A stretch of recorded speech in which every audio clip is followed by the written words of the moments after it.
wabarakatuh. Selamat pagi menjelang siang.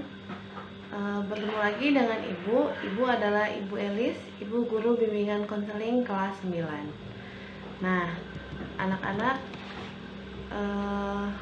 semoga kalian dalam keadaan sehat-sehat dan tetap semangat dalam mengikuti pembelajaran jarak jauh via e-learning di hari Jumat ini.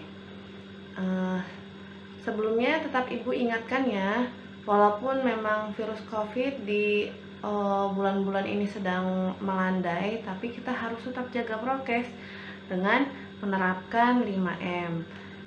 Semoga kalian tetap terjaga dan terhindar dari virus COVID-19 ya. Nah, sebelum kita mulai materi, alangkah baiknya kita berdoa dulu menurut agama dan kepercayaan masing-masing. Berdoa dimulai.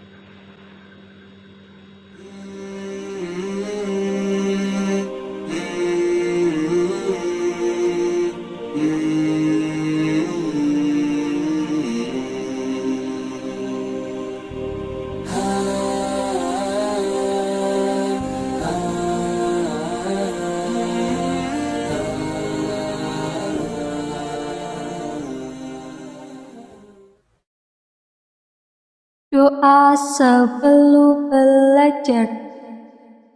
Bismillahirrahmanirrahim. Rabbi zidni ilman warzuqni fahma. Artinya, ya Allah, tambahkanlah aku ilmu dan berikanlah aku rizki akan kepahaman. Oke, berdoa selesai. Baik, sebelum kita ke materi, Ibu akan menjelaskan tujuan layanan pada hari ini. Materi Ibu yaitu peduli lingkungan. Tujuan layanannya apa? Yaitu yang pertama, mengidentifikasi berbagai macam perilaku yang termasuk ke dalam peduli lingkungan. Yang kedua, menjelaskan bagaimana cara bersikap dalam menjaga lingkungan. Yang ketiga, mengklasifikasi berbagai macam kegiatan yang dikategorikan peduli lingkungan. Dan yang terakhir, menganalisis berbagai macam dampak positif dan peduli lingkungan. Serta tujuan yang Ibu harapkan yaitu agar kalian dapat menerapkan beberapa langkah kecil yang akan Ibu jelaskan nanti di kehidupan sehari-hari. Oke, kita masuk ke materi ya anak-anak. Peduli lingkungan. Nah, sepertinya keadaan bumi kita sekarang itu semakin buruk. Selain memang sekarang sedang pandemi COVID-19, kita juga tidak terhindar dari kerusakan lingkungan yang diakibatkan oleh manusia. Bisa jadi juga karena bencana alam, apa saja, yaitu aktivitas manusia yang menjadi penyebab terbesar dari kerusakan lingkungan, yaitu penebangan pohon secara ilegal, pencemaran sungai, buang sampah sembarangan di sungai, polusi udara, lalu ada sampah plastik yang menumpuk di mana-mana. Nah, itu adalah beberapa hal yang memberi kontribusi pada kerusakan lingkungan. Nah, kerusakan lingkungan semakin meningkat lantaran kurangnya kepedulian manusia terhadap lingkungan. Nah, sikap kurang peduli ini kerap diiringi anggapan bahwa menyelamatkan lingkungan harus dengan kegiatan besar dan spektakuler gitu. Harus pemerintah yang turun tangan. Itu padahal dengan hal-hal sederhana aja yang kita bisa lakuin di rumah atau di sekolah atau di lingkungan kita itu tuh dapat ikut serta dalam menyelesaikan penyelamatan lingkungan. Nah, berikut ada beberapa langkah kecil yang bisa kita terapkan sehari-hari. Dengan langkah kecil sederhana ini, jika dilakukan terus-menerus, bisa memberikan dampak baik bagi lingkungan sekitar kita. Apa saja sih langkahnya? Yuk kita bahas satu persatu. Yang pertama yaitu membawa botol air minum. Nah, sederhana ya. kita nih kebiasaan tuh membeli air di minum kemasan, atau misalnya beli air yang seduh-seduhan, itu kan plastiknya nyampah di mana-mana. Sampah plastik itu eh, sulit sekali terurai. Plastik tuh merupakan sampah yang terurainya membutuhkan waktu antara 100 sampai 500 tahun penguraiannya. Nah, artinya selama ini sampah plastik akan mencemari lingkungan itu lama banget gitu ya.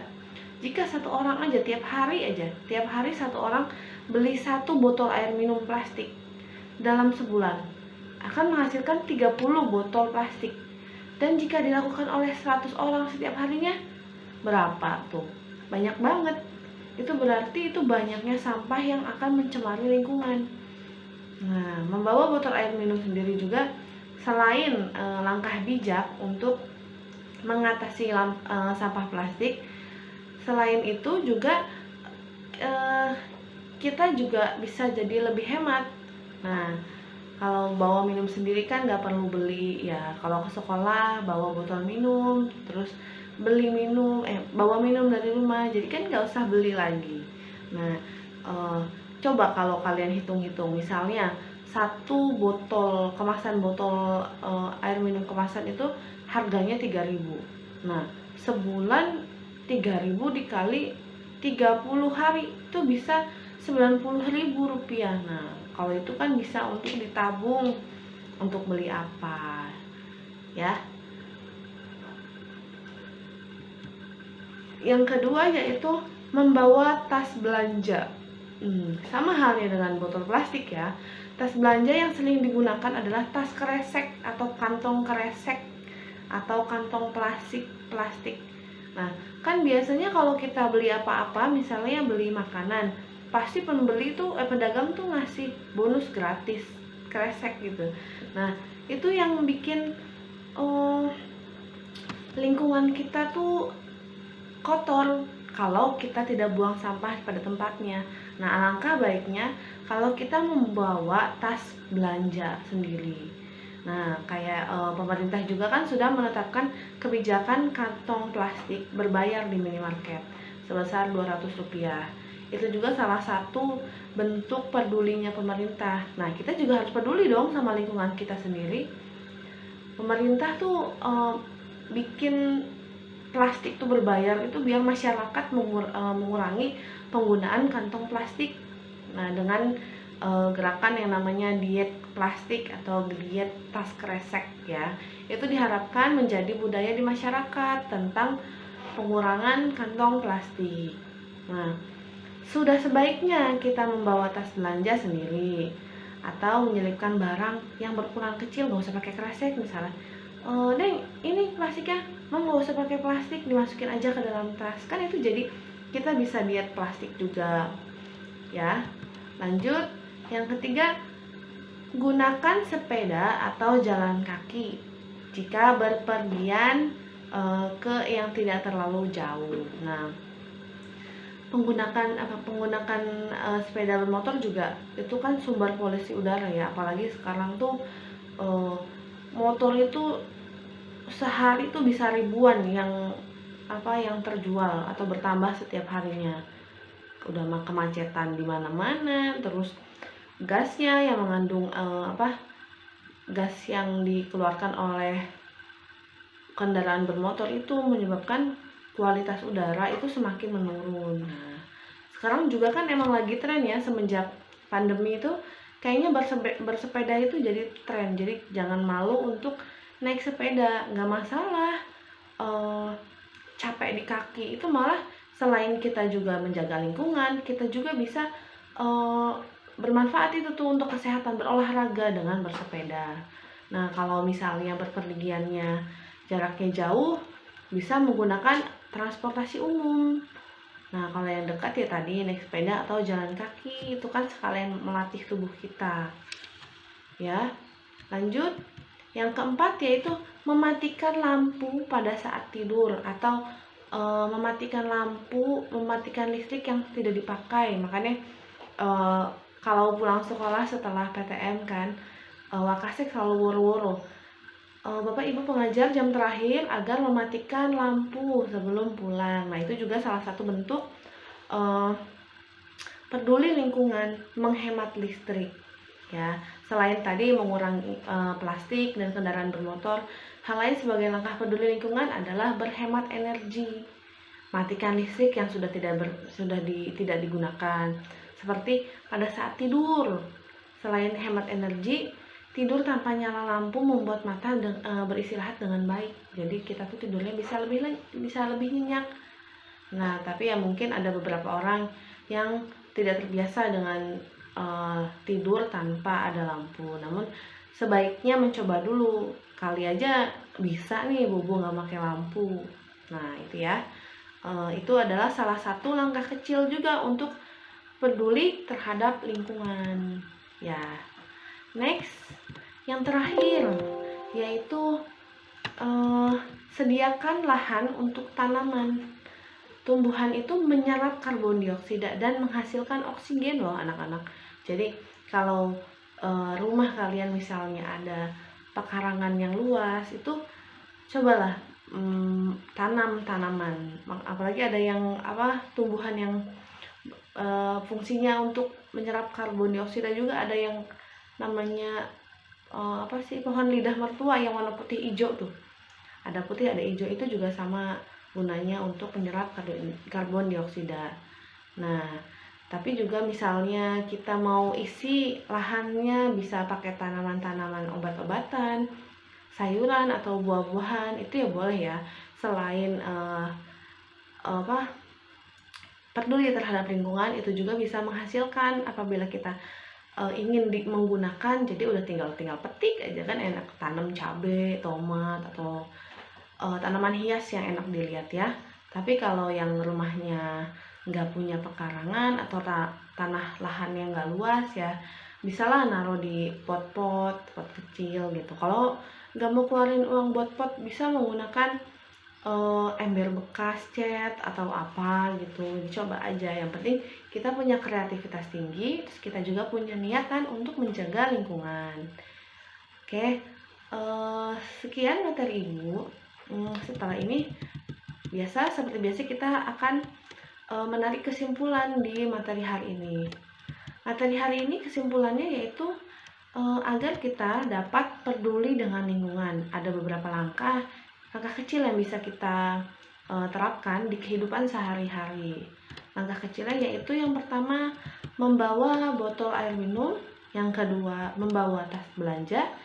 Yang ketiga, gunakan sepeda atau berjalan kaki. Dan yang terakhir atau yang keempat yaitu mematikan lampu pada saat tidur. Semoga materi Ibu hari ini dapat bermanfaat untuk kalian dan bisa diterapkan di kehidupan sehari-hari ya. Nah, sebelum Ibu tutup, Ibu ingatkan agar kalian mengisi absen terlebih dahulu di e-learning. Yang kedua, setelah mengisi absen, menyimak video ini sampai selesai. Dan yang terakhir, silahkan kalian mengerjakan soal evaluasi via e-learning.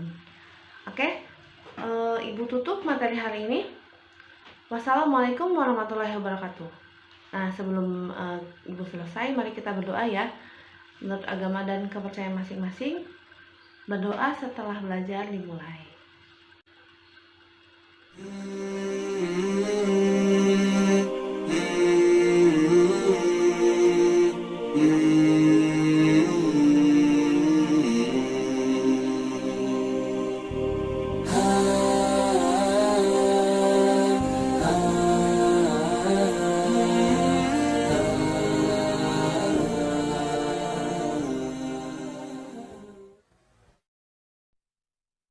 Doa sesudah belajar. Bismillahirrahmanirrahim. Allahumma harijna min dhulumatil wahmi wa akrimna binuril fahmi wa tah alaina bima'rifatika ya arhamar rahimin. Artinya, Ya Allah, keluarkanlah kami dari kegelapan prasangka dan muliakanlah kami dengan cahaya kepahaman. Bukakanlah pengertian ilmu pada kami, wahai Dat yang paling penyayang.